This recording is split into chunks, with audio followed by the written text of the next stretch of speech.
Assalamualaikum warahmatullahi wabarakatuh. Bismillahirrahmanirrahim. Alhamdulillahi rabbil alamin. Wabihi nasta'in ala umurid dunya waddin. Ashhadu an la ilaha illallah wahdahu la syarikalah. Wa ashhadu anna muhammadan abduhu wa rasuluh. Wa nusalli wa nusallim ala habibina wa maulana Muhammad wa ala alihi wa sahbihi ajma'in. Qala Allah Ta'ala fi kitabihil aziz, iqtaraba lin-nasi hisabuhum wa hum fi ghaflatin mu'ridun. Shadaqallahul azim. Terima kasih Ustaz Zuhair, Pelihatan Kuasa Surah Al-Iman. Muslimin dan muslimat, mudah-mudahan dirahmati oleh Allah Subhanahu wa taala. Alhamdulillah kita telah selesai mengerjakan solat sunat tarawih 8 rakaat dan witir 3 rakaat. Di mana yang tuan-tuan sedia maklum, sembahyang tarawih ialah sembahyang berehat-rehat, rilek-rilek, tenang-tenang. Ya, rilek-rilek, ya, tak payah terkejar-kejar, tak payah nak hambat-hambat. Rilek, itu nama dia rehat-rehat. Sembahyang sambil berehat-rehat. Tuan-tuan, bila sebut sembahyang tarawih, selepas 2 rakaat, tak semestinya tuan-tuan terus bangun untuk rakaat yang seterusnya. Tuan-tuan boleh buat macam-macam. Minum pun boleh. Habis je salam 2 rakaat, minum pun boleh. Kalau di rumah tu makan laksa pun boleh. Habis-habis sembahyang 2 rakaat, makan laksa. Kemudian kumur-kumur, sembahyang balik 2 rakaat. Habis 2 rakaat, rasanya cucur badak tadi ada lagi. Makan pula cucur badak. Jadi sampai boleh habis 20 rakaat. Ya, masuk 30 Ramadan, naik 6 kilo badan tuan-tuan. Dia tidak ada masalah. Itu dia kata sembahyang tarawih ni sembahyang rehat-rehat. Ataupun tuan-tuan tak nak buat apa, habis-habis salam je terus bangun pun boleh juga. Assalamualaikum warahmatullahi, Assalamualaikum warahmatullahi, Allahu Akbar, bangun untuk rakaat yang keseterusnya pun boleh juga. Macam orang Mekah buat. Tapi lenguhlah sikit bagi orang yang ada gaut, lenguhlah sikit. Bagi orang yang sihat tak apalah. Bagi kita yang ada gaut, lutut pun dah cabut. Jadi kalau macam tu susahlah sikit. Tapi kalau sihat silakan, boleh buat. Ataupun lepas-lepas sembahyang tarawih, tuan-tuan bagi salam kanan, bagi salam kiri, tuan-tuan menung. Boleh juga. Tak ada siapa larang menung. Tak ada selawat ke? Orang sebelah tanya. Bida'ah. Pulanglah boleh juga. Jadi kalau tuan-tuan nak diam saja pun tak apa juga. Nama rehat. Ataupun tuan-tuan nak selawat macam tadi, Tok Bila kita selawat, boleh juga. Assalamualaikum warahmatullahi, Assalamualaikum warahmatullahi. Tuan-tuan nak selawat, boleh juga. Sebab dia bukan dikira menambahkan perbuatan, dia dah habis sembahyang. Habis sembahyang ni tuan-tuan nak buat apa pun tak apa. Nak buat apa pun tak kisah buat. Habis-habis apa nama salam, tuan-tuan selawat. Fadlam minallahi ta'ala wa ni'mah wa maghfiratan wa rahmah. Boleh. Ya, sampailah habis selawat. Sallu alaih. Cuma bila Tok Bila sebut sallu alaih, tuan-tuan kenalah selawat. Allahumma salli ala Sayyidina Muhammad. Ini bila Tok Bila sebut sallu alaih, tuan-tuan baloi juga. Sallu alaih. Ada siapa dia yang nak selawat ni? Tok Bila tu suruh selawat. Sallu alaihi, mana tuan-tuan selawat lah. Allahumma salli ala Sayyidina Muhammad wa ala alihi wa sahbihi wa barik wa sallim.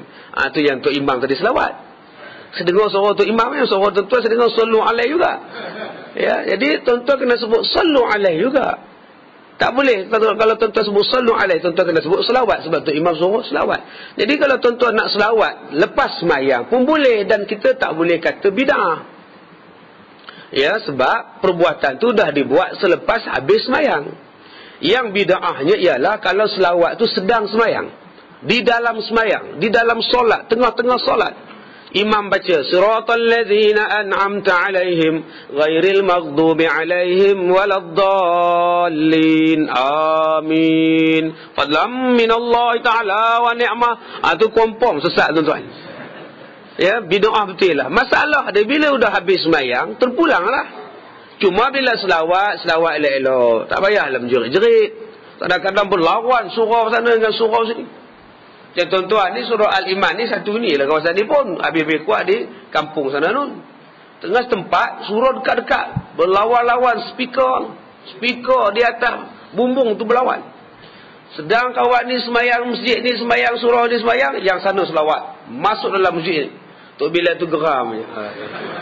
Ini dah mencabar aku ni. Habis sembahyang dia pula, dia lawan sana pula. Masuk sana pula. Kawan sebelah tengah duduk sembahyang, boleh siku. Lawan dia mana nampak. Ada ini yang tak mau berlawan-lawan. Allahumma salli ala sayyidina wa habibina wa syafi'ina wa zuhrina wa maulana Muhammad. Makmum jawab tu, bila nak habis? Tu, hak jawab tu. Tak apa bunyi pun tak tahu. Sallallahu wasallam alaih. Udah bunyinya macam bila nak habis. Yang di bawah tu budak-budak jawab. Lambat lagi. Ada macam mana semayang kalau udah sampai tahap menjerit. Apa tuan-tuan semayang menjerit?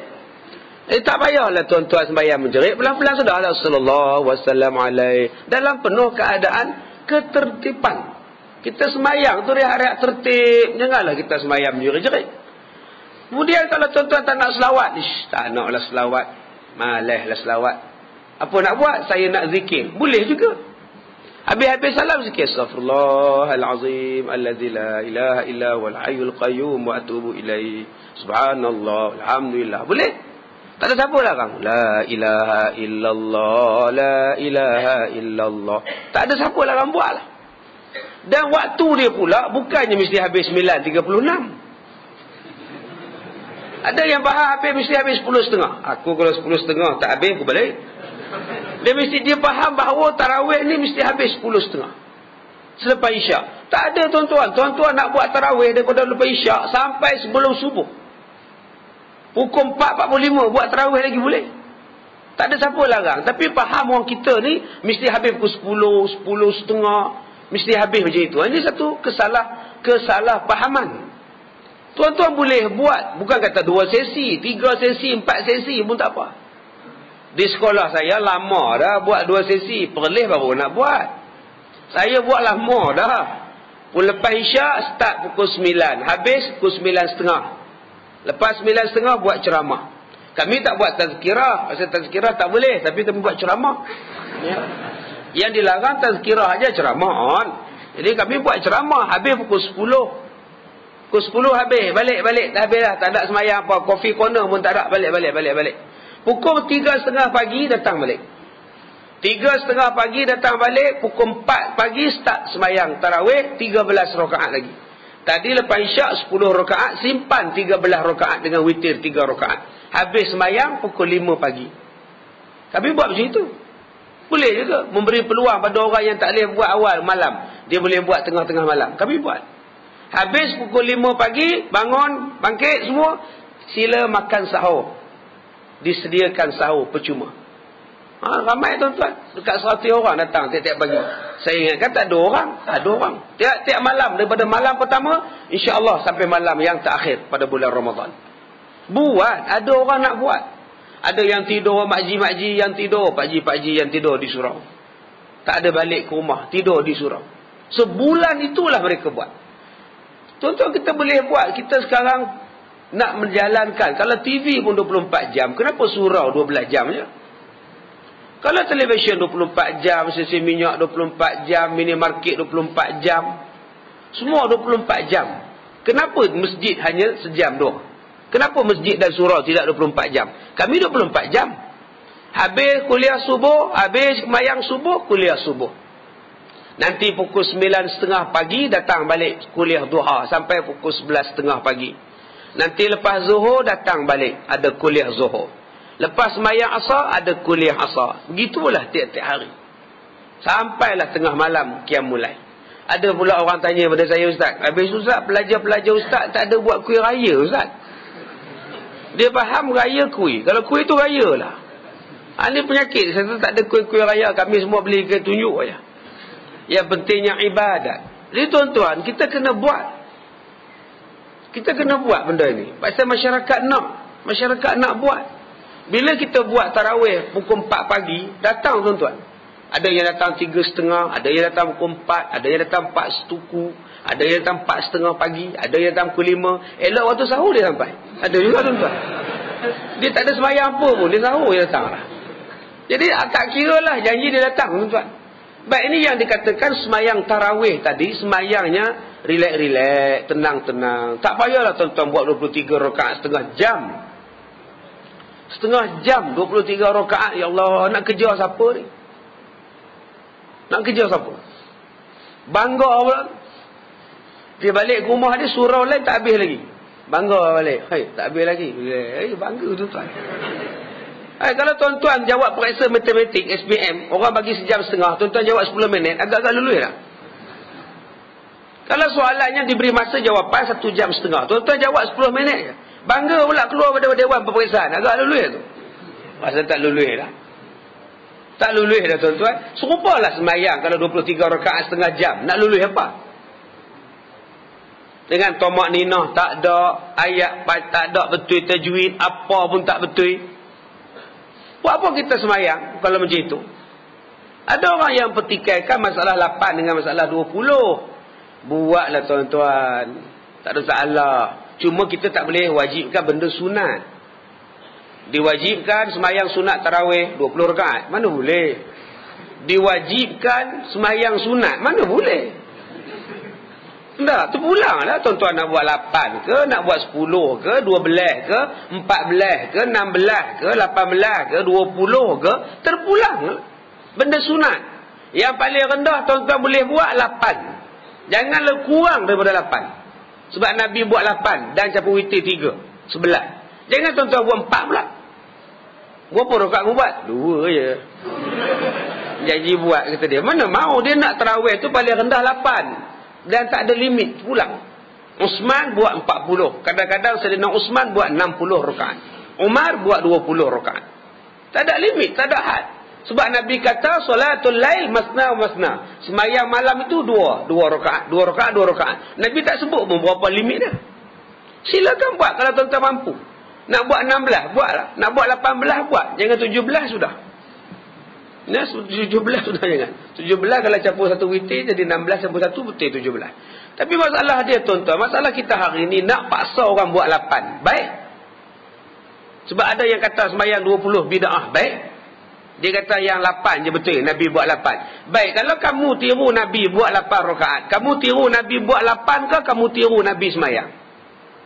Nabi sembahyang 8 rakaat. Siti Aisyah kata jangan tanya lamanya berapa lama. Tolong tiru lama juga Nabi sembahyang. 1 rakaat Nabi sembahyang 3 juzuk, kadang-kadang 5 juzuk.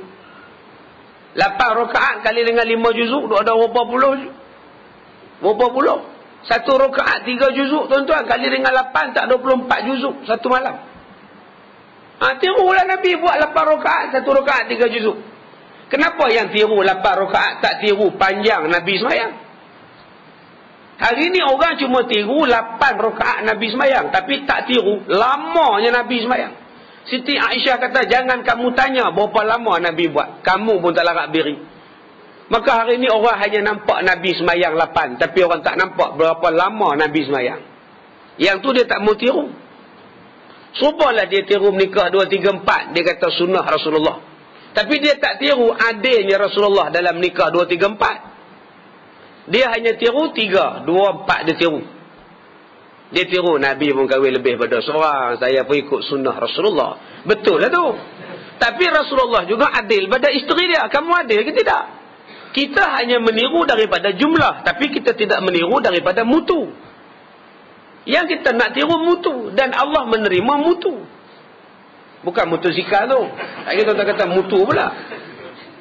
Dah, Allah Ta'ala sebut liyabluwakum ayyukum ahsanu amala. Yang Allah nak tengok daripada kita ialah siapa yang terbaik amalan. Allah tak kata siapa yang terbanyak amalannya. Allah kata ialah siapa yang terbaik. Buat 8, buat yang terbaik. Buat 20, janji yang terbaik. Itulah yang dikehendaki. Bukan tuan-tuan boleh bangga dengan 20. Apalah buat 8, tengok aku 20. Semayang tomak nina pun tak ada. Allah tak tengok juga.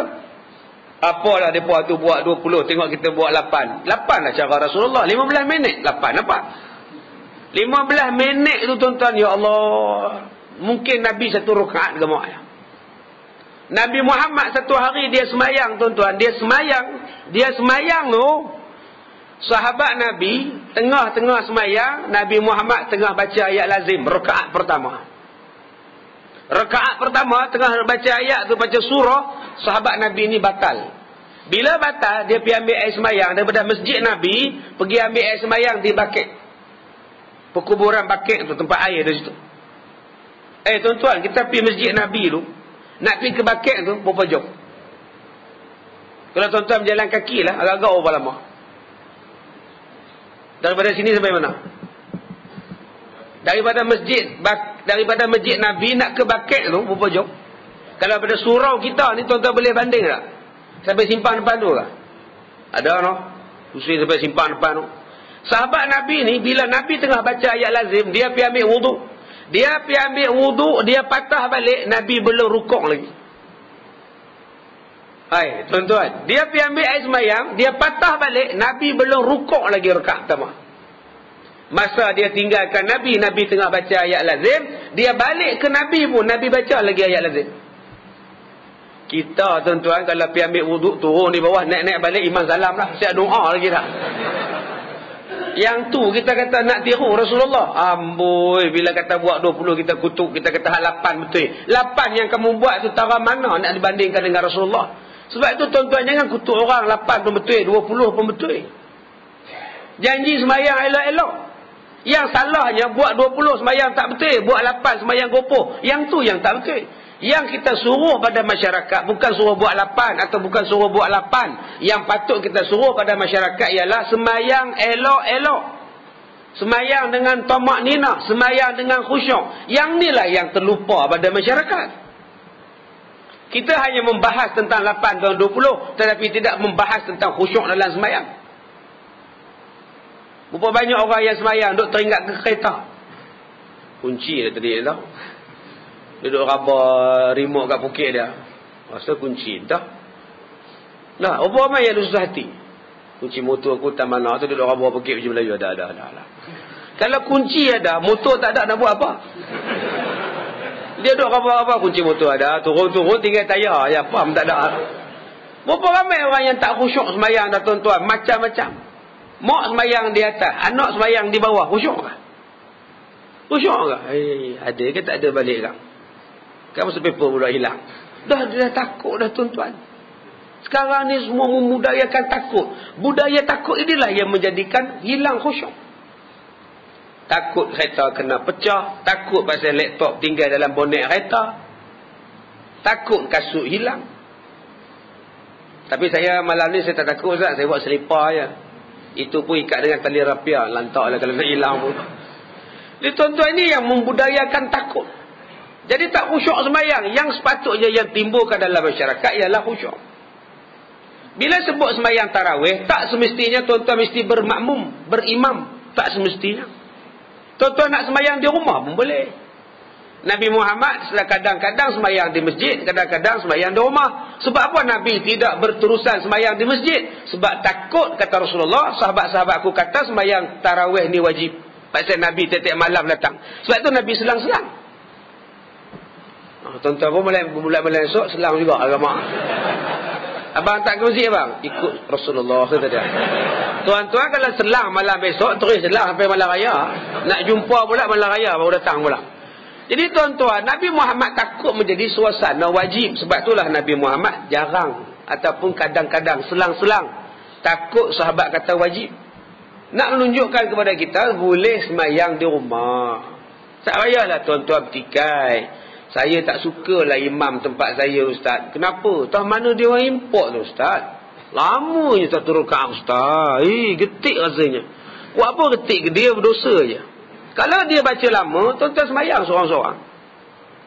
Tak salah. Semayang di luar seorang-seorang. Allahu Akbar. Boleh? Tak semestinya. Tak dapatlah pahala jemaah. Tak apalah, tak dapat pun daripada tak redha dengan Tok Imam. Nak duk menyampah ke Tok Imam tu. Ya Allah, mana datang Tok Imam lama menung. Ada tuan-tuan sembahyang seorang lah. Jangan ngumpat Tok Imam, buat dosa je. Ataupun Tok Imam terlalu cepat. Tak sempat tuan-tuan rukuk. Tak sempat tuan-tuan Fatihah, dia dah rukuk. Asyik tuan-tuan Fatihah, dia rukuk. Asyik tuan-tuan rukuk, dia sujud. Bila nak sempat dia? Imam laju sangat. Tuan-tuan boleh sembahyang seorang-seorang. Buat apa bising-bising? Ada setengah orang komplain, imam saya tempat Ustaz, habis amin je terus nak apa nak. Habis amin je qul huwallah. Tak ada nak baca Ustaz. Imam ni kerja apa dulu? Pencen lah ke? Dah pencen dulu driver bike express Ustaz. Patutlah dia kebiasaan dia kan. Kita pun tak boleh nak ubah lah, benda dah biasa. Ya. Jadi kalau agak-agak tuan-tuan tu imam tempat tuan-tuan tu laju, tuan-tuan kena lantik seorang GPG sebagai Bilal di belakang. Ambil orang GPG yang dah pencen jadi Bilal, insya-Allah tuan-tuan. Dia slow lah balik. Ya, sebab sekarang ni driver bike express semua warok semua sekarang. Ya, semua driver bike express warok aja. Tuan-tuan naik bersikap boleh potong sekarang ni warok. Tunggu lepas raya balik dia pederah pula. Baik, ni yang dikatakan sembahyang tarawih, sembahyang rehat-rehat, relax-relax. Pulanglah pada tuan-tuan.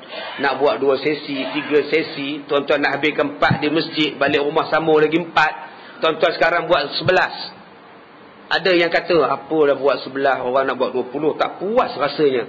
Tak apa. Tuan-tuan yang tak setuju tazkirah malam ni, sebab tuan-tuan nak buat 20. Tak apa. Habis tazkirah ni, tuan-tuan sambung lagi 9. Silakan. Silakanlah. Nanti tuan-tuan sambung lagi 12 rakaat kalau tuan-tuan rajin.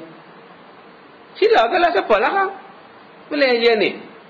Habis tazkirah ni kita cadang habis pukul 10.30. Jadi tuan-tuan sembahyang tarawih lagi 12 rakaat. Bukan maknanya tadi dah habis langsung tak boleh buka buku dah. Mana boleh dah ustaz, tadi ustaz dah buat witir, tak imam buat witir, mana boleh buat dah. Loh, siapa kata kalau dah sembahyang witir tak boleh sembahyang sunat? Tuan-tuan kalau dah buat witir, boleh buat lagi sembahyang sunat. Yang tak boleh buat witir aja. Kan witir tu penutup sembahyang sunat. Kalau tutup, buka. Pintu tu tutup. Tuan-tuan nak keluar, buka lah pintu. Maknanya, macam air mineral inilah. Tuan-tuan bubuhkan di dalam botol. Kemudian tuan-tuan tuduk. Bila setiap botol, mesti ada tudung dia. Tudung dia itulah dipanggil sebagai penutup. Penutup dia itulah witir. Bila tuan-tuan nak pakai, buka lah balik. Janganlah buat tudung yang baru. Botolnya cuma satu. Ini tuan-tuan buat lagi 2, 3, 4 penutup. Nak buat apa sampai 3 ni? Cukuplah yang ini cukup. Bila tuan-tuan nak pakai dia, buka lah. Nampaknya air mineral ni kurang lah Ustaz. Kalau begitu tambah lagi. Tutup balik. Tutupnya dah ada. Satu cukup lah witir. Begitulah dengan sembahyang witir. Bila tuan-tuan nak buat sunat lagi tahajud, hajat, tasbih malam ni, silakan. Cuma jangan buat witir saja. Apa tak boleh buat witir pula buat. Siapa dia yang buat witir sebelum balik daripada masjid? Abu Bakar As-Siddiq. Abu Bakar As-Siddiq sebelum balik ke rumah, dia buat witir siap-siap 3 rakaat. Dia tanya dekat Rasulullah, boleh Rasulullah saya buat siap-siap? Kata Rasulullah, kamu ni adalah orang yang berhati-hati wahai Abu Bakar. Pasal apa Nabi kata kamu orang yang berhati-hati? Takut dibimbangi, nanti tidur tak sedar. Bila tak sedar dah subuh, dah terlepas witir. Jadi buat siap-siap, selamat, tak sedar pun tak apa, sebab dah buat. Maka Rasulullah memanggil Abu Bakar, kamu ni orang berhati-hati. Siapa yang buat witir di rumah, tak buat di masjid? Umar Al-Khattab. Rasulullah tanya, kamu buat di mana witir? Saya buat di rumah. Oh, kamu ni orang yang kuat.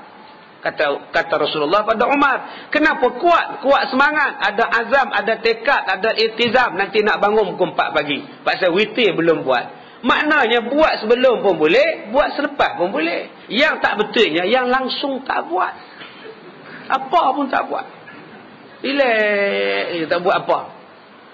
Jadi yang sekarang ni, yang kita duk bertekak sekarang ni, yang buat 8 bertekak dengan 20, 20 bertekak dengan 8. Yang tak buat relax.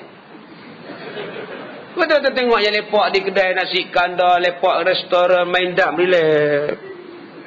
main catur, relax, menung, diam, tak kata apa main catur tuan-tuan, diam. Tak, saya pun heran orang yang tengok tu, tengok, tak apa benda dia pun tengok tu. Bukan ada faedah apa pun. Tengok, elok dia nak pegang, tak jadi. Dekat 20 minit nak fikir tu saja tuan-tuan. Demo pula tak bergaduh, padahal dia pun tak sembahyang tarawih pun. Orang yang Medan pula di kedai kopi, elok, tak bergaduh pun. Dengar cerita semalam di surau atas tu bergaduh ya. Ada yang 8 sampai 3 dia cakap.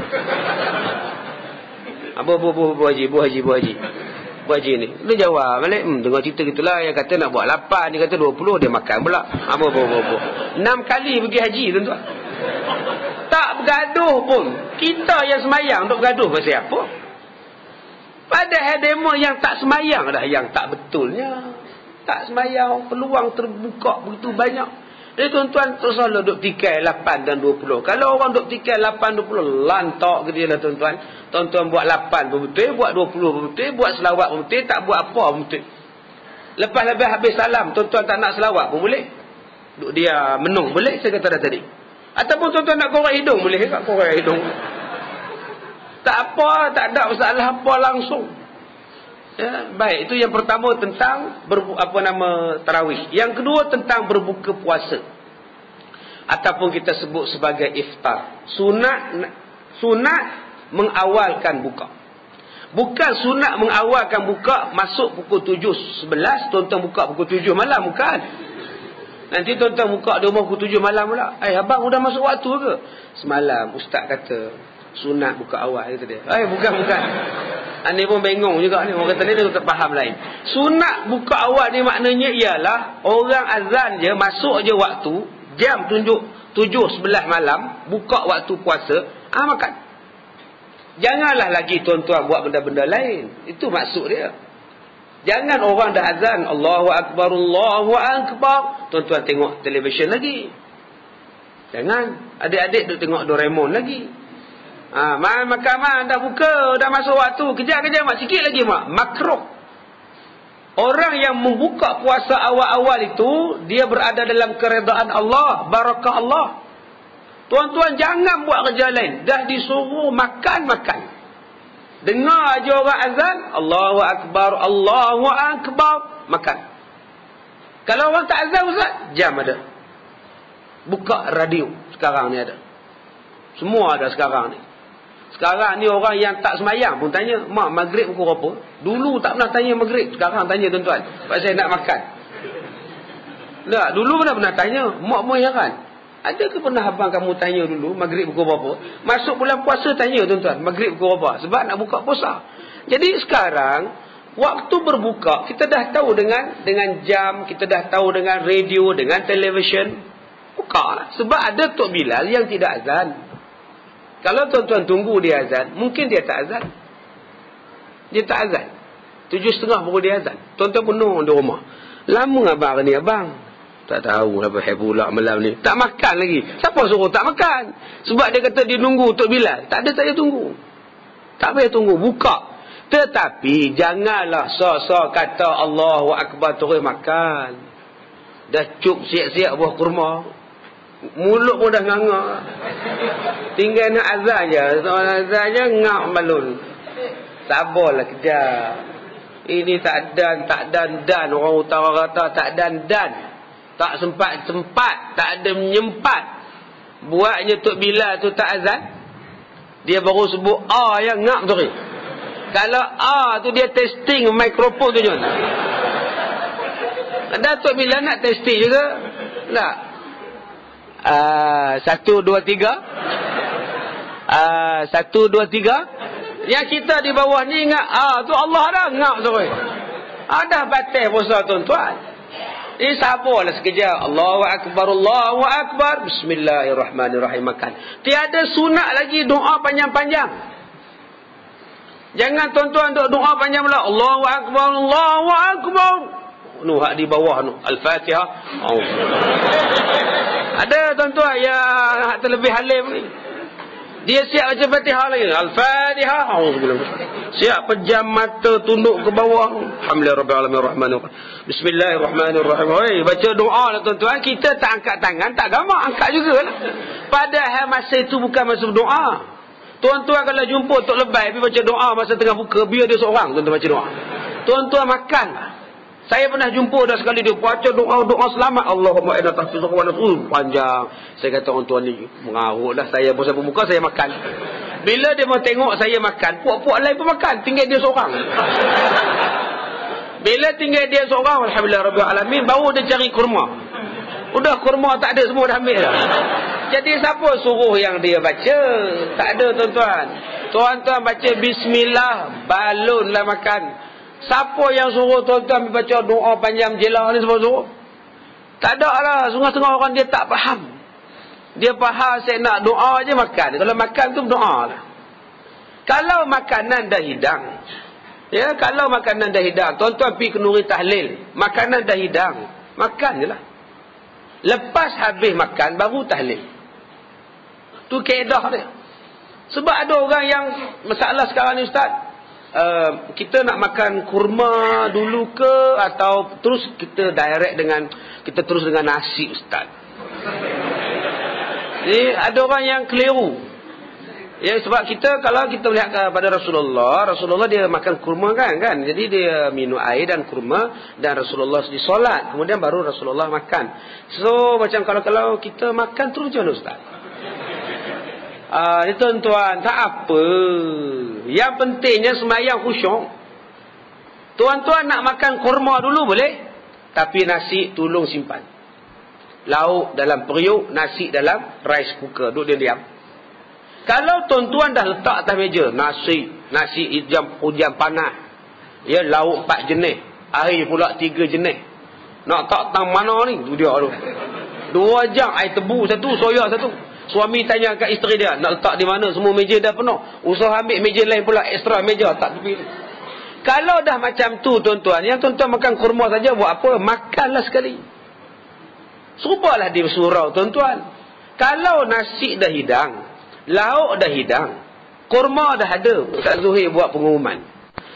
Tuan-tuan yang dirahmati Allah, kita mengambil sunnah Rasulullah, makan kurma dulu, kemudian kita solat, dan selepas itu kita makan nasi. Diminta pada kerjasama pada tuan-tuan untuk makan kurma saja dan makan nasi selepas solat maghrib.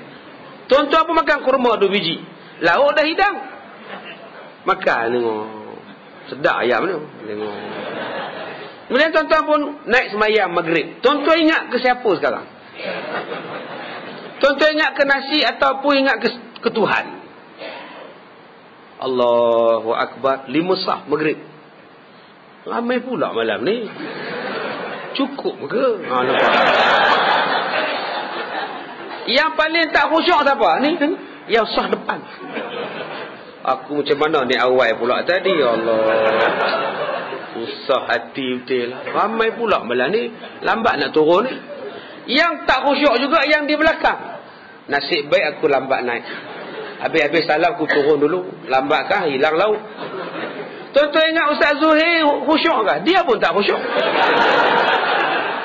Walaupun dia tak khusyuk, tapi dia relax, dia slow ya. Motion dia slow ya, relax. Allah. Pasal apa dia slow?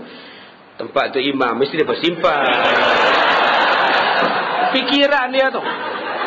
Takkan tak simpan untuk tu imam. Tu yang dia relax. Adik, kalau dah semayang bukan lagi ingat ke Allah, tuan-tuan ingat ke nasi, apa salahnya tuan-tuan pergi makan? Saya di sekolah saya tak ada makan kurma, makan nasi pukul 7.30 semayang maghrib. Supaya hati jaga. Kalau tidak hati tak jaga, mai hak kita sediakan untuk 100 orang. Mari 150. Ada satu masjid, dia semayang maghrib, makan selepas maghrib. Nasi dah hidang, lauk dah hidang. Habis-habis semayang, bahagian perempuan punya lauk dia kena curi. Habis lauk, tinggal piring saja. Makji-makji ni turun tak ada lah. Tak ada lauk ke? Kata dia. Kami dah hidang lah tadi. Tadi ada, kami pun nampak. Sekarang dah tak ada, kata dia. Rupanya ada puak-puak curi tuan-tuan. Ya Allah. Menangis 2-3 orang. Menangis makcik-makcik di masjid ni. Dia kata kita udahlah tak ada masak di rumah. Di lauk di masjid pula hilang. Menangis tuan-tuan. Atau kenapa tak makan? Memang Rasulullah makan kurma sebelum semayang. Sebab tidak ada makanan lain. Sekarang ni tuan-tuan dah hidang makan. Bukankah ada hadis yang lain? Kalau makanan dah hidang, maghrib dah masuk, isyak dah masuk, makan lebih afdal daripada semayang pada masa itu untuk menjaga hati. Jangan lupa hadis tu. Kalau tuan-tuan nak makan kurma saja, lauk tuan-tuan simpan, jangan hidang. Habis semayang maghrib baru hidang. Kalau tuan-tuan duduk di rumah, isyak di surau ni, Tok Bilal dah azan. Isteri masak pada tuan-tuan. Letaknya tom yam, ikan bakar, udang, galah tak di situ. Abang, makanlah nasi, dah siap lauk semua. Suami tengah duduk ikat serban dekat cermin. Tengok, kamu tak dengar orang azan tu. Kemakan je kamu ni. Oi. Suami orang alim. Kemakan je orang dah semayang tu. Betul kan serban ni. Atau bila nak makan ni, isteri tanya, balik semayang isyak kang, aku makan. Udah masak dah bang, panas-panas lah elok makan. Semayang tu, tiada panggilan yang selayak dengan panggilan Tuhan, kata dia. Oi. Dia pun pergi semayang. Elok buka pintu pagar, adik sampai. Adik, isteri, adik ipar, anak. Naik pulang angsa, tuan-tuan. Assalamualaikum abang. Waalaikumsalam. Oi, baru sampai. Masuk-masuk, kakak kamu ada. Masuk-masuk, nasi pun dah siap. Jadi dia bersalam dengan anak-anak. Anak pun keluar seorang-seorang pada van answer. 1, 2, 3, 8 anak tuan-tuan. Agak-agak dia sembahyang isyak tu khusyuk tak khusyuk? Habislah udang. Habis. Siapa suruh hampir sembahyang? Sebab tu tuan-tuan, masalah buka puasa ni, kalau dah ada lauk, makanlah. Kalau dah ada hidang. Yang penting menjaga hati. Supaya hati teringat ke sembahyang, bukan hati teringat ke lauk. Hati teringat ke nasi. Saya dah kata dah tadi dalam masalah tahlil tadi. Kalau nasi dah hidang, tak usahlah baca tahlil, makanlah dulu. Kalau tidak, tak ada khusyuk tuan-tuan baca tahlil. Sebab duk tengok lauk, duk tengok tembikan. Kemudian bila tuan-tuan makan nasi dulu pula, janganlah tamak. Kadang-kadang pukul 7 dah hidang nasi. Dia ambil dah nasi, bola pinggan dia. Bertimbun nasi. Ambil lauk ayam seekor. Daging 4 ketui. Tembikai 2 potong, dia punya seorang. Jelatah nenah pula 2 piring buah. Orang yang depan dia tengok, ya apa hair pula dia ni. Udah macam ABC tuan-tuan nasi dia. Ada tuan-tuan jenis tu, ya Allah, apa jenis mentega darah ni tuan-tuan. Tak puasa apa tu. Nampak gaya lapar sangat. Ya Allah tuan-tuan. Allah nak tengok kita ni sabar tak sabar, tengok waktu berbuka. Nak tengok kita ni sabar tak sabar, waktu pergi pasar Ramadan. Semua tengok berkenan. Tengok badak berendam berkenan, puteri mandi berkenan. Tengok tai itik berkenan. Nasib baik 5 jari je. Kalau sebelah tangan 10 penuh beg plastik. Makannya belum tentu. Dia timbul masalah orang buka puasa di hotel menyalahi syarak. Ada pula ya membazir, pasal mahal. Menyalahi syarak, membazir kata dia. Allahu akbar. Menyalahi syarak ni hukum haram. Takkan kita nak kata haram buka puasa di hotel?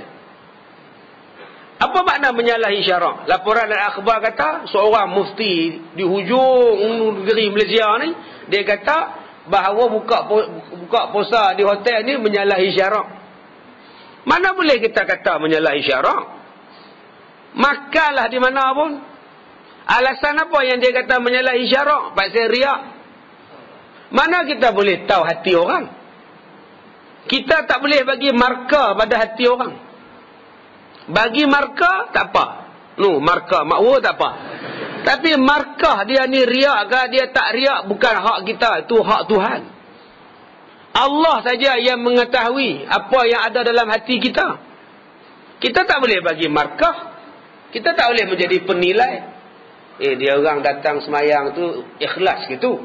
Tak payah tanya ikhlas tak ikhlas. Dia orang datang tu baik dah tu. Kita pula kadang-kadang nak pergi ambil pula, jadi juri pula. Itu bukan kerja kita. Dia buka puasa di hotel, dia riak. Dia punya pasal lah dia riak. Tak semestinya orang buka puasa di hotel riak. Berapa ramai yang buka puasa di masjid pun riak? Berapa ramai yang riak buka puasa di masjid? Kalau dah riak buka puasa di masjid, maknanya haram juga lah buka puasa di masjid. Jangan mengharamkan cepat sangat. Ada pula yang kata haram sebab apa? Dia kata menyalahi syarak sebab apa? Sebab dia kata pasal mahal. RM90, RM50, paling murah pun RM20. Kalau restoran RM9, RM9 kupang. Mahal makan pada naik terbang sekarang kata dia. RM90 duit dia lantak je lah. Kenapa buffet RM90 di hotel boleh kata menyalahi syarak? Yang pergi haji pakej sampai RM100,000? Kenapa tak kata haram? Kenapa tak kata haram? Sebilik 2 orang suami isteri RM100,000. Daripada hotel nak pergi ke Arafah naik GMC. Tak adalah naik bas macam kita, nunggu bas satu hal pula. Naik GMC tuan-tuan. Kita datang bila? Demo datang dekat-dekat nak wukuf baru sampai. Kita datang berapa lama lah. Dia orang relax. Sampai kunci jamban baru satu pegang seorang. Kita yang duduk di Mina, tandas tu kongsi orang. Beratur tu macam cerita Piramli. 8 tanda, beribu orang pakai. Untuk 100,000, seorang dia pegang kunci. Relax. Dia lalu depan kita tengok nak beratur, dia pegang kunci dia. Nampak? Relax. Lantak ke dia lah, duit dia. Apa masalah kita pula? Dia mampu buat. Kita yang pakej 14,000 duduk balik gunung. Orang yang pakej 100,000 duduk depan gunung. Boleh tengok waktu bila nak melontar. Di Jemrah. Tengok orang tak ada, dia pergi melontar. Kita pula tu berbaris, beratur, buat bendera lagi tu. Subhanallah, subhanallah. Puak-puak 100,000 relax tuan-tuan. Siapa, kenapa tak kata haram? 100,000 kamu tak kata haram. RM90 kamu kata haram. Alasan yang ketiga bagi alasan sebab membazir. Di rumah kita tak membazir kah? Berapa ramai yang kita buka puasa sekarang ni, air saja 3 jam. Habis ke 3 jam? Tak kelongkang pergi dia. Mi kari beli. Jalan-jalan pula, ayah, mi sup pula beli. Habis ke tu? Tak habis. Kalau tak habis, bukankah membazir? Kalau dah membazir haram, maknanya buka puasa di rumah pun haram juga. Janganlah cepat kata haram. Cepat sangat. Kalau saya buka puasa di hotel RM90, apa sebab Ustaz buka puasa di hotel RM90? Ustaz buka puasa dengan anak yatim. Kalau saya tempah 5 anak yatim, saya tempah 5 rumah anak yatim, saya bagi 5 malam. Apa salah saya bagi RM90 untuk saya dan anak-anak saya buka puasa di hotel? Saya dah bagi ke anak yatim, saya dah bagi ke orang miskin 4 malam, 10 malam saya tak ada sponsor morek. Apa sebab saya tak boleh buka kalau duit saya kalau buka puasa di hotel? Sebab tu jawapan Mufti Perak paling senang. Bukalah puasa di mana pun, harus janji semayang. Senang Mufti Perak tuan-tuan. Itu yang kita menimbulkan kekeliruan. Patutnya tokoh agama bukan menimbulkan masalah pada masyarakat. Tokoh agama menyenangkan masyarakat, memudahkan masyarakat untuk beribadat. Bukan pergi kata susah, nu tak boleh, ni tak boleh, lama-lama tak buka, lama-lama tak puasa. Tuan-tuan, masalah buka puasa ni sunat. Sunat. Jadi awalkan waktu, jangan dilewatkan. Kadang-kadang tuan-tuan buka puasa ni suka tanya benda yang tak ada. Air tebu dah ada, air lecikang dah ada. Soya tak ada ke? Dah nak pergi cari soya pula. Apa yang ada minum lah. Kadang-kadang isteri, kesian isteri tuan-tuan. Suami lauk dah ada, ikan goreng dah ada, nasi dah ada, makanlah. Sambal tak ada sambal. Oh, terlupalah bang. Dah masa waktu dah makanlah bang. Kamu kan tahu kan, aku kalau tak ada sambal aku tak makan. Udah kena pergi tumbuk sambal pula. Orang duduk makan, dia tumbuk sambal. Tuan-tuan ingat, isteri tuan-tuan duduk tumbuk sambal tu, dia tumbuk cabai tu. Dia bayarkan cabai tu muka tuan-tuan tu. Pasal tak boleh tu. Pasal tak boleh tumbuk kita, sebab tu dia tumbuk lesung tu. Jadi cubalah mudahkan hidup. Tak payahlah kita nak susah-susahkan. Kita sempoi-sempoi sudahlah. Buka puasa, relax-relax. Yang pentingnya buka. Janganlah makan banyak sangat sampai duduk menyandar. Jauhlah sawah lah ni, duduk menyandar. Tak payah bang. Kejap. Mengah ni. Sampai pukul 8 baru sembahyang maghrib. Masuk isyak 8 suku. Pukul 8 baru sembahyang. Duduk mengah. Tu pun tengah sembahyang maghrib pun duduk terbelahak lagi. Oi. Ya Allah. Bila dah makan banyak sangat, tarawih tuan-tuan tak boleh buat. Tarawih tak boleh buat lah. 8 pun mengah lah. Tak boleh buat lah. Itu tuan makan yang jimat-jimat, makan cermat-cermat, insya-Allah supaya ibadat kita kuat. Yang ketiganya sahur. Ya, sahur. Sahur ni ada masa. Abdullah bin Mas'ud tanya pada Rasulullah, bilakah waktu sahur? Rasulullah kata, sebelum subuh, sebelum masuk subuh, 50 ayat Quran dibaca sebelum subuh. Tuan-tuan balik rumah, baca Al-Quran 50 ayat. Surah Al-Baqarah tu baca 50 ayat. Sampai awala ya'lamu agama 50 ayat, maknanya 5 muka.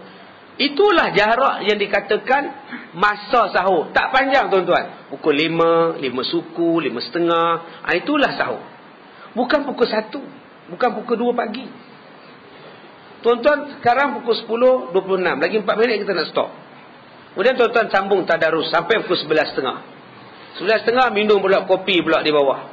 Pukul 12 sampai di rumah. Pukul 12 pula tengok berita pula. Nak tengok kes Nurin. Tunggu pula pukul 12 berita. 12.30 habis berita. Pasal nak tengok Lee Chong Wei pula menang kalah. 12.30 dah bang. Tak tidur lagi bang. Kan nak bagi sahur. Tak mengantuk pula. Kalau kita tidur kan, nanti nak bangkit pula pukul 5. Kita sahur siap-siap lah. Akhirnya dia orang sahur pukul 1 pagi. Start kata pergi makan kat luar. Kira sahur dia bang ya. Bukan sahur. Makan pukul 1 pagi bukan sahur. Tu nama dia mentega darah tuan-tuan. Tapi pukul 1 orang tengah tidur kita duduk makan lagi pasal apa? Bukan. Pukul 1 bukan sahur. Dia waktu sahur dia wal mustaghfirin nabil ashar. Ada masa dia. Tak dapat sahur, tak dapat pahala sahur tuan-tuan sahur pukul 1. Ya, jangan tuan-tuan sahur pukul 1. Boleh tapi tak dapat pahala sunat. Yang membezakan munafik puasa dan orang Islam puasa ialah sahur. Yang membezakan orang kafir dan orang Islam puasa ialah sahur. Ada setengah orang dia malas bangun sahur. Tak bangkit tak apa. Punya malas bangkit. Mak tu heret anak tu suruh bangkit, tak bangkit. Mak pegang dua-dua kaki, heret pada katil. Kepala di bawah, kaki di atas, diheret sampai ke dapur, tak bangkit. Ya Allah. Adik-adik anak-anak muda yang dia bangkit sahur. Bangkit, basuh muka, lelok mandi ke apa ke, duduk lelok atas meja tu makan. Ini tidak, tidur pakai kain pelekat. Bila bangkit sahur, selempang kain pelekat. Mata pejam, mak tengok lain macam lah. Pakailah kain, baru dia tengok. Oi, kata dia. Punya mamai lah. Alah tuan-tuan ni, ini selalunya anak-anak muda lah. Orang tua tak buat macam tu lah. Kalau tuan-tuan membuat lagu tu haru. Bangkit duk elok-elok lah sahur, ambil sunat. Malas-malas makan sangat, makan kurma sudah lah. Minum air 2-3 gelas, air kurma sebiji 2 dah tidur. Ada pula yang tidur. Janganlah tidur lepas sahur. Kadang-kadang mak pujuk anak tak nak bangkit, mak pujuk. Lepas Aiman makan tidur balik. Ngantuklah mak, bangkit esok tak larat, esok tak kuat, bangkit. Lepas makan tidur balik ya. Okey, kalau macam tu okey. Makan pun pejam mata tuan-tuan. Pejam mata. Tu mesti dia tu dia gelap. Bila dia dah makan sahur, mak bapak tidur pula. Aduh, tu yang leceh. Tu kalau anak tidur boleh gagah lagi. Ni bapak tidur pukul 5 suku. Subuh ke berapa? Apa kata siap-siap pakaian pergi ke masjid.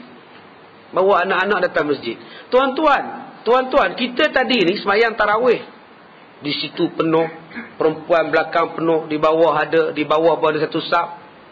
Penuh sembahyang sunat tarawih. Boleh datang. Kenapa subuh yang wajib tak boleh ramai macam ini? Kalau yang sunat boleh ramai macam sekarang, kenapa yang wajib tak boleh ramai macam sekarang? Betul lagi kena ramai. Yang tarawih ni sunat kita bawa anak, ya Allah, 2 orang anak tu, bapak pegang seorang, mak pegang seorang. Takut orang hilang lagi, colek anak, ikat kaki anak. Dia ikat kaki anak, ikat ke kaki dia. Anak lari, dia pun lari sekali. Boleh datang sembahyang sunat. Kenapa fardu tak boleh datang? Ini tuan-tuan, patut-patut subuh kita besok macam ni juga. Baru orang Cina takut. Wah, banyak kuat lah orang Islam lah. Wah, dia pun tak berani tuan. Pasal apa yang mereka berani pada kita? Pasal kita tak kuat. Wah, orang Islam pun tak lama pagi lah. Kita pagi-pagi pun jogging. Nah, mereka pun tinggal kita. Sebab tu mereka berani. Mereka berani. Supaya nak pindah babi pun menang ke mereka. Kita masjid surau pun kita roboh. Babi tak roboh. Bagi notis lagi. Dah notis batal pula. Sambung pula. Oi, baik sungguh babi tu tak. Jadi yang merdeka di Malaysia ni orang ke babi sekarang? Ya, surau boleh roboh. Orang tanya pada saya, Ustaz, apa cerita Ustaz? Surau roboh Ustaz. Kandang babi haram, tak ada lesen. Kita tak roboh. Saya kata silap jatan kuasa surau juga. Sebab mereka hanya buat surau. Patutnya di atas surau, di bawah kandang babi. Baru orang tak roboh. Baru lah mereka tak roboh, saya kata. Mana boleh macam tu tuan-tuan? Ini bukan masalah agama. Ini bukan masalah politik. Ini masalah alam sekitar. Habis tercemar, penduduk sakit, kerugian berbilion, berjuta rugi. Milion-milion rugi nak membersihkan sungai. Tiba-tiba kita tunduk pada orang yang belah babi secara haram. Ini yang kita kena faham. Pasal apa yang mereka begitu berani pada kita? Jawapannya ialah mereka melihat kekurangan yang ada pada bangsa kita. Jemaah kurang, perpaduan kurang, kasih sayang kurang, semayang slow. Cubalah kalau tiap-tiap pagi, tiap-tiap malam macam kita semayang tarawih di semua tempat dalam Malaysia, mereka tak berani kita tuan-tuan. Pasal mereka tengok umat Islam, kalau sentuh soal agama mereka cukup sensitif. Tapi hari ini umat Islam bila sentuh soal agama cukup ringan. Cukup ringan. Kita cukup marah kalau orang pagar bendera, bakar bendera. Kita lah boleh buang kerakyatan dia. Hui. Tengok orang tua dalam TV, bakar bendera. Buang kerakyatan dia. Tapi masalah orang murtad, siapa yang kata macam tu? Bakar bendera memanglah salah besar, tapi murtad lagi ribu-ribu kali besar. Murtad orang tak bising, bakar bendera orang tak bising. Mentang-mentang yang bakar bendera tu orang Melayu, kita bising. Nu hak Cina hena lagu negaraku. Duduk di Taiwan, Namewil. Terang-terang hena agung, terang-terang hena negaraku, terang-terang hena masjid, hena orang Islam, hena perempuan pakai tudung, hena azan subuh. Keluar lagu, keluar album, kutuk kita, negaraku, kutuk yang di Pertuan Agong. Tak ada siapa bertikai dia. Pasal apa? Pasal dia Cina. Ini kita tidak boleh macam itu. Muhammad Rasulullah. Wallazina ma'u ashidda 'alal kuffar ruhama'u bainahum. Muhammad itu Rasulullah. Siapa-siapa yang bersama dengan Rasulullah, dia akan tegas dengan orang kafir dan dia akan berlemah lembut dengan orang Islam. Hari ini terbalik, berlemah lembut dengan orang kafir, bertegas dengan orang Islam. Ini lari jauh kita daripada pahaman yang sebenarnya. Jadi kalau boleh lepas subuh jangan tidur balik. Buat persiapan untuk semayang subuh. Tak apalah, tak mau datang masjid, tak apalah, semayang jemaah di rumah. Suami jadi imam, anak-anak dan isteri jadi makmum. Buat. Habis baca Quran, habis solat, baca Quran semuka. Kemudian pilah kerja, pilah sekolah. Alangkah bahagianya kalau rumah kita macam itu. Tak main masjid pun tak apalah. Ada 10 orang. Tanggungjawab lepaslah satu kampung kita. Kita semayang berjemaah di rumah. Tapi tidak, jemaah di rumah pun tidak. Nabi dah pesan pada kita, 2 waktu jangan tidur. 2 waktu kalau boleh elak, sesangat-sangat elak. Yang pertamanya selepas solat asar. Jangan tidurlah. Mengantuk macam mana pun jangan tidur selepas asar. Kalau tuan-tuan mengantuk selepas asar, pergilah berjalan. Naik motor ke, jalan kaki ke, jogging, naik atas bukit, turun balik. Tak pun pizu, tengok rimau ke apa, patah balik. Jangan tuan-tuan tidur. Kerana tidur selepas asar ini alamatul junun. Tanda-tanda nak jadi gila. Ya, tanda-tanda nak jadi mereng. Dia balik sekolah pukul 5. Mengantuk sangat. Dia lari atas katil. Dia lompat. Dia tidur.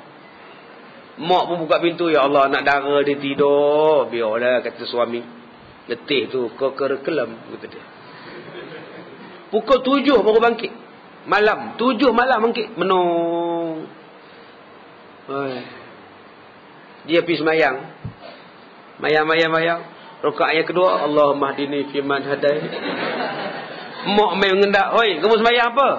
Subuh lah. Subuh apa maghrib? Astagfirullahalazim. Berapa ramai tuan-tuan yang jadi mereng. Dia perasan 7 tu 7 maghrib, bukan 7 subuh, bukan 7 maghrib. Sebab tu Nabi larang tidur waktu maghrib, tidur waktu asar, selepas asar. Ni selalunya pelajar-pelajar sekolah ni letih sangat dia tidur. Tolong elakkan. Kadang-kadang kaki tangan yang balik pukul 5 sampai rumah pukul 6.30, letih sangat. Baju tak buang, kasut tak buang, apa pun tak buang, bum tidur dengan tai tidur sekali. Letih kata dia. Cukup 40 hari tuan-tuan dia mari. Dia pening, dia bengong, dia pening, dia bengong, lama-lama berhenti kerja. Berapa banyak yang kerja elok-elok, umur 34 berhenti kerja. Tak saya tidur petang. Dia jadi malas kerja, jadi sifat malas kerja. Akhirnya berhenti kerja. Tengok televisyen. Umur 30 tengok Ultraman lagi. Ya, dia tengok televisyen, bangkit tidur, tengok TV, makan tidur, tengok TV, makan tidur. Dia berhenti kerja. Dia akan jaga tengah malam. Pukul 1 dia jaga, 2 pagi dia jaga, 3 pagi dia jaga, 4 pagi dia jaga. Dekat subuh dia tidur. Dia tidur tu sampai pukul 12 tengah hari. 12 tengah hari dia bangkit basuh muka, makan nasi. Kemudian tengok TV. Sampai pukul 5 tidur pula. Pukul 9 malam jaga. Gitulah hidup dia. Tuan-tuan tengok orang macam ni. Orang macam ni tuan-tuan dia jadi gila. Dia gelak seorang-seorang, dia senyum seorang-seorang. Puncanya apa? Selepas asar. Tolong jangan tidur selepas asar. Bagi orang perempuan yang tidur selepas asar, kebanyakan paha dia akan digigit. Ada digigit di paha tu warna biru, digigit di paha dia warna hitam. Cuba buat kalau tak percaya. Orang perempuan kalau tidur lepas asar, tu pun tengok. Dia kena lebam-lebam. Dia tanya kat suami dia, abang gigit kan ni? Apa kepedah aku nak gigit hang? Orang puasa ni. Tunggulah buka puasa dia kata. Menatang lain tu tuan-tuan. Pergi ke doktor, doktor kata akak ni kencing manis ni. Lebam-lebam ni sebab darah tak berjalan. Jadi bila darah tak berjalan, dia akan menjadikan macam lebam. Jadi akak tak perlu risau, kita sapu lotion saja. Kata dia. Ini kata doktor. Doktor kata gitu. Cuba tuan-tuan ambil tu teropong dekat paha ada 5 lubang di situ. Ada 5 lubang tu. Dia kata kencing manis. Tuan-tuan kata kencing manis. Kencing manis tuan-tuan pun suka kata dia 4, 3, 4, 5 eloklah tu. Lain kalau 50. Petak larang nak baca. Pukul 7 suku dia main satu perempuan bawa air. Tolong jampi ustaz. Kenapa muak saya kencing manis ustaz? Udah meracau sekarang ni. Kat mana sekarang ni? Hospital. Oh, dah meracau. Tu dah tinggi sangat tu akak. Tinggi ustaz. Berapa saya tanya? Tak boleh baca kata dia. Tingginya sampai tak boleh dibaca. Dia kata pasal kencing manis. Kencing manis. Kau tak ada kencing manis. Pasal apa? Kau lebam. Sebab ada orang lain main gigit. Siapa dia main gigit? Wallahualam. Sebab apa dia main gigit? Pasal tuan-tuan tidur petang. Ya, kalau tuan-tuan tak percaya, petang besok suruh isteri tuan-tuan tidur. Tuan-tuan tengok. Jadi apa pada paha dia? Sekali dia gigit, dia akan gigit lagi. Melainkan kalau tuan-tuan pergi berubat. Berubat dia senang aja. Ambil air, baca Al-Fatihah 7 kali, mandi dengan limau 3 biji, sapu seluruh badan, hilanglah dia. Dia takkan gigit lagi dah.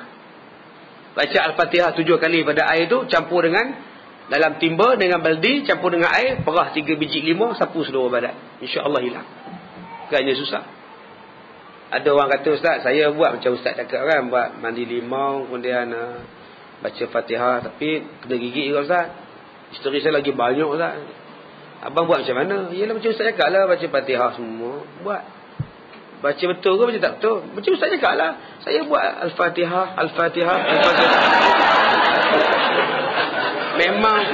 Memang tak menjadilah. Al-Fatihah tu baca lah perhabis sampai waladhalin. Ya, sampai waladhalin ni dah. Dia baca Fatihah dia ambil. Kemudian mengadu pada kita tak menjadi pula. Nak menjadi apa kau baca tak betul? Ya, yang ketiganya pasal apa yang kena gigit? Yang ketiganya kena gigit sebab mandi tak pakai apa. Mandi pada waktu maghrib pukul 7.30 mandi. Kemudian tak pakai kain basahan. Orang pun skodeng. Jin pun skodeng juga. Jin skodeng lagi senang. Dia relax, dia tengok. Kau nampak dia? Orang kalau skodeng, nampak. Jin bila dia skodeng, dia jatuh cinta. Itu yang dia buat love bite ke apa tu. Jadi tuan-tuan, biasakan pakai kain basahan. Sediakan kain basahan. Taklah bilik mandi tu. Suruh anak-anak dara tuan-tuan, ya, mandi pakai guna kain basahan.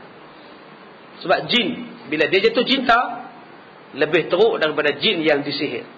Kalau jin disihir, dia sihirkan kita, senang ubat. Tapi kalau jin jatuh cinta, susah nak ubat. Macam cinta, tuan-tuan kalau dah cinta, pak larang pun, tuan-tuan pertahankan cinta juga. Mak larang, pak larang, jangan ambil, mak tak berkenan, jangan kawan, pak tak suka.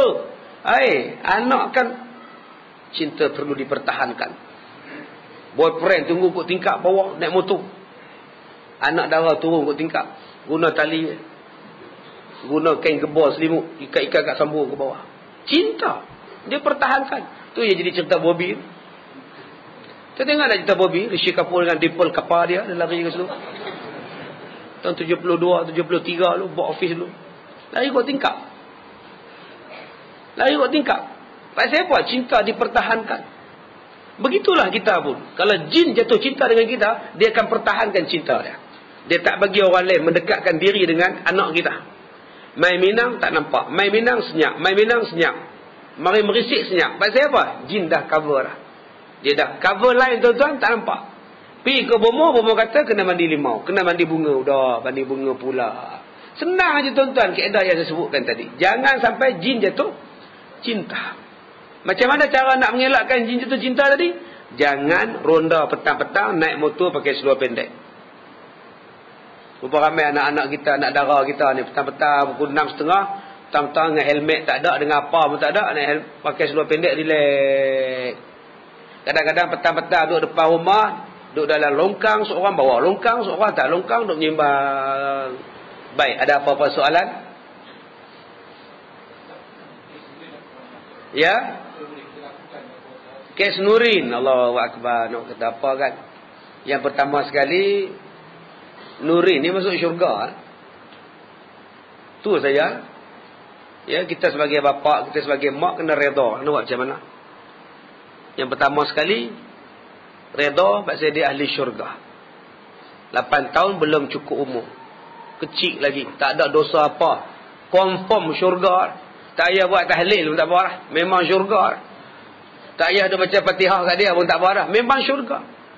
Tiap-tiap hari radio dia kata, marilah kita sedekahkan Fatihah untuk Allahyarham Nurin. Mudah-mudahan rohnya dicucur rahmat. Memang dah bercucur dah rahmat dia. Tak payah buat apa pun tak apa dah. Memang dia ahli syurga. Yang dah kena cucur rahmat ni kita ni tuan-tuan. Belum tentu lagi ni. Kok kita belum cucur. Ya dia tak payah cucur lah. Redha lah. Yang keduanya tuan-tuan. Inilah dia kesan. Tuan-tuan ingat. Kita ni tak berdosa ke dalam kes Nurin. Tuan-tuan ingat perogoh tu saja ke yang berdosa. Kita duk marah perogoh kalau aku dapat aku cincang. Pagi tadi berita pukul 7. Temu ramah orang ramai. Apa mendapat encik tentang kes Nurin. Sepatutnya macam dia buat pada budak tu, dia pun kena hukuman yang setimpal dengan lah. Pasal zalim kan. Tu yang pagi tadi tuan-tuan tengok balik. Jadi kalau saya dapat dia bang, saya cincang-cincang bang. Kita cincang je kata dia. Oi ganas ni. Kemudian tanya pula makcik pula. Yalah makcik sebagai seorang ibu, akak sebagai seorang ibu, akak rasa sedih lah. Jadi kita minta kalau boleh pihak polis dapat tangkap dengan segera dan kita jatuhkan hukuman yang sepadan dengan perbuatan dia lah. Ini tak berperi kemanusiaan lah kan. Memang kawan dia pula. Jadi saya minta supaya kita sama-sama lah usaha tangkap dia dan kenakan hukuman yang zalim pada dia jugalah. Saya tak dengar pun dia orang sebut tuan-tuan, kita naklah menjatuhkan hukuman penjara 25 tahun pada dia. Tak ada. Mana ada di Temu Ramah kita jatuhkan hukuman penjara 25 tahun pada dia. Tak ada. Tuan-tuan pergi tanya orang Cina sekarang. Tuan-tuan pergi tanya orang Melayu sekarang. Tuan-tuan pergi tanya orang India sekarang. Apa hukuman yang paling sesuai untuk perogol pembunuh Nurin? Diambilnya timu, diambilnya terung, dirogohnya budak tu. Mati budak tu. Cuba tanya orang Cina. Dia pun kata, kasih bunuh lah. Cuba tanya pada orang India. Kasih bunuh lah. Kasih bunuh sajalah. Jahat ini orang. Tuan-tuan, bunuh balas bunuh. Bukankah itu undang-undang dalam Quran? Kutiba alaikumul qisasu fil qatla. diwajibkan kepada kamu melaksanakan qisas pada pembunuhan, dia bunuh orang, dia balik dihukum bunuh. Bukankah itu hukum qisas? Jadi siapa yang kata orang Cina tolak qisas, orang India tolak qisas? Siapa kata? Hukum qisas ialah hukum yang ada dalam sanubari setiap manusia, baik India, baik Cina, baik orang putih, baik orang Islam. Dia tak kata pun disebat negara. Dia kata apa? Bunuh saja. Baik. Dalam masalah Nurin, tuan-tuan, memang pencuri, penrogol, pencolek, pembunuh itu berdosa. Tapi tidakkah kita juga berdosa? Kitalah yang sama-sama berkempen mengatakan hukum Al-Quran tidak sesuai. Dengan sebab kita berkempen sama-sama tak sesuai, kita masyarakat multiracial, multi people, kita tak boleh buat. Akhirnya tak dibuat. Bila tak dibuat undang-undang itu, Nurin kena mati. Tidakkah besok Allah persoal juga kita? Tuan-tuan marah pada pembunuh Nurin, padahal mungkin kita salah seorang daripada penyumbang menyebabkan Nurin itu mati, dengan sebab tidak melaksanakan perintah Allah di dalam Quran. Kalaulah dilaksanakan perintah Allah dalam Quran, tak ada siapa berani usik anak dara orang. Tapi dengan sebab kita kata bahawa tak sesuai perintah Allah, sedangkan Allah tu Tuhan kita, dengan sebab kita tolak perintah Allah, kita cari undang-undang British, maka orang berani dengan undang-undang British. Akhirnya mungkin satu hari nanti anak tuan-tuan akan jadi Nurin nombor 2. Ini yang saya kata tuan-tuan, jangan hanya kata pembunuh tu saja bersalah, tah kita juga bersalah. Apa kata kalau Nurin dakwa kita sama di hari kiamat? Kita tak tahu.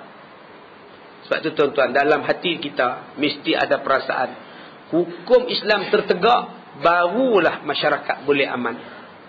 Kalau itu pun tak ada dalam hati tuan-tuan, saya tak tahu nak kata apa.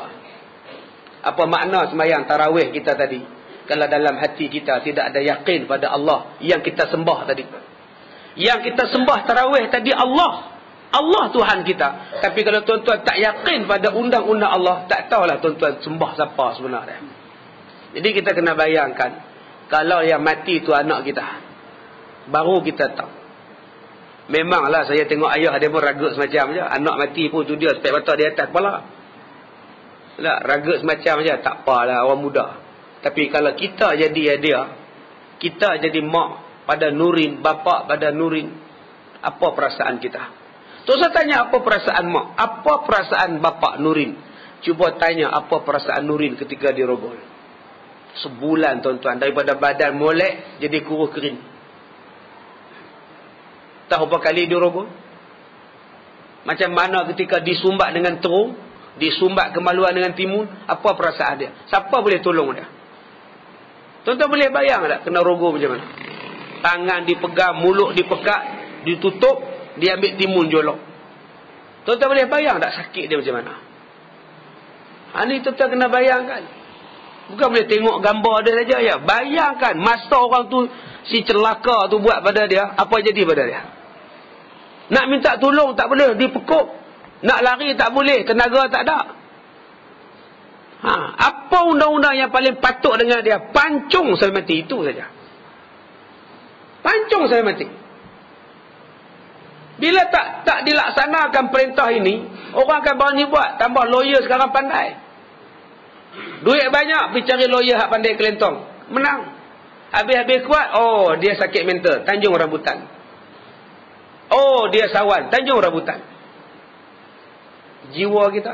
Sebab itu undang-undang ini dia jaga kita daripada dinodai orang. Orang gila pun takut bila kena bunuh. Orang gila pun takut kalau kena pancung. Dia pun takut, akhirnya dia pun tak kacau.